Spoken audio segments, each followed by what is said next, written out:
والله يدعو إلى دار السلام ويهدي من يشاء إلى صراط مستقيم.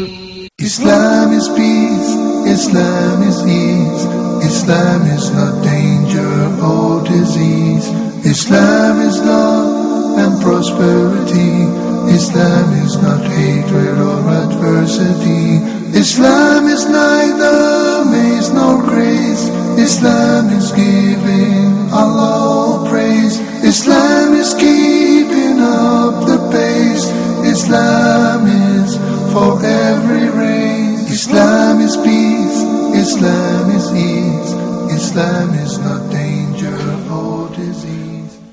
Welcome to this edition of Beauties of Islam. I'm your host, Yusuf Estes.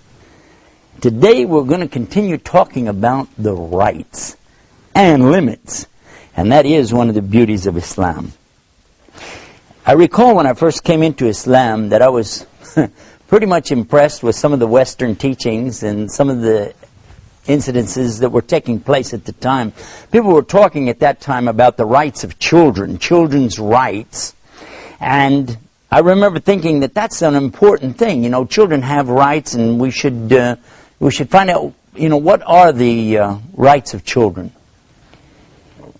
At the same time, though, I'm discovering Islam, and I'm looking at Islam and asking, well, what about rights in Islam? You claim that Islam is a way of life, Islam is a complete and total package for all times and all places and all people. So is there anything in Islam about rights for children? And it's funny, you know what? Islam is all about rights. In fact, that's one of the keys, one of the most beautiful things about Islam is the rights and limits. That we don't go past somebody's rights. Because, for instance, if we give rights to the children, you could say, well, children have all rights, total rights. Now, all of a sudden, the children are telling the parents what to do. That's not a good idea.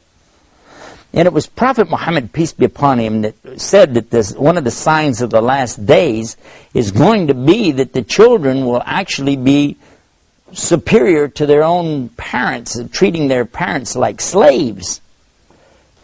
This means they would be going beyond their rights, doesn't it? And that's exactly what we've discovered, that today, by going out here and talking about children's rights and promoting children's rights without putting a check and balance in place, it seems as though there's no way to stop the children today. When my mother, who was a school teacher for many years, came home from school one night and she said, I'm going to stop teaching. We asked her why. She said, the teachers have lost their rights. It's all about the students' rights, but the teachers have no rights anymore. I didn't quite understand what she was saying. The gravity of the whole thing didn't catch me until I realized that this is exactly the downfall of a society when you give all rights to one group, but you infringe on the rights of another group. Now, when I grew up many years ago, the teacher had the right to paddle the child if they got out of line. They had a little, like a ping pong paddle or something like that, and they would paddle you with that if you misbehaved. But then they passed a law and said no teachers can use this paddle anymore. Well, then what happens? Well, some of the teachers, they would try to swat the child with their hand. Well, they made a law against that as well. They said, no, you can't do that. That's not going to work. So now the teacher has no way to say anything over the student. They can't stop them. In fact, it got to the point where the students would challenge the teachers and say bad things in the face of the teacher and say, what are you going to do about it? Well, what could the teacher do? What can they say? Because here you are, you're trying to teach a class and you got students that will just stand up and say anything, do anything, and what can you do? It got to the point where some of the students were actually striking the teachers. Now that became a serious problem.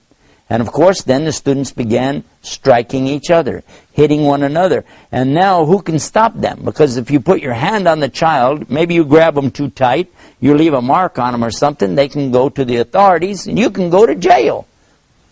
You started out in the morning as a teacher, you wind up at night as a jailbird. Because why? Because you don't have any longer the right to discipline the children. Now, according to the Bible, and that was one of the things that I was very impressed with, of course, in those days as a preacher in Christianity, we find the teaching that's very clear: if you spare the rod, you'll spoil the child. And I always derived the meaning out of that it meant that you have to use the rod at least to let the child see that you're in authority here, you know. Then the child will behave.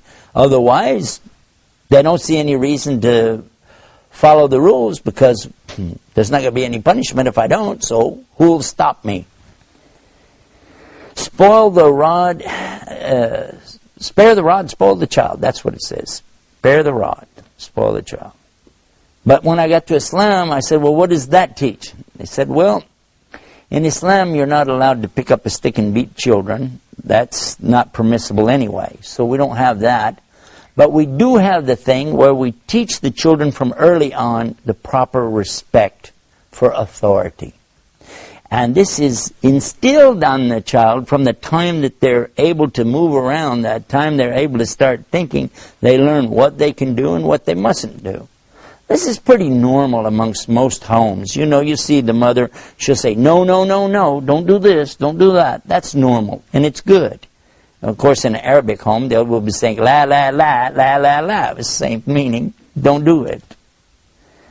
But as they get older, and they begin to talk, speak, think, and converse with their parents, that's when the importance of teaching rights and limits really comes into play. Because it is right for the child to have a time to play with their toys. And it's also right that they should share their toys. But there has to be a limit. And the limit is going to be that the child cannot go and take from the other children without their permission. So we begin to teach them about asking permission. I remember one of the things that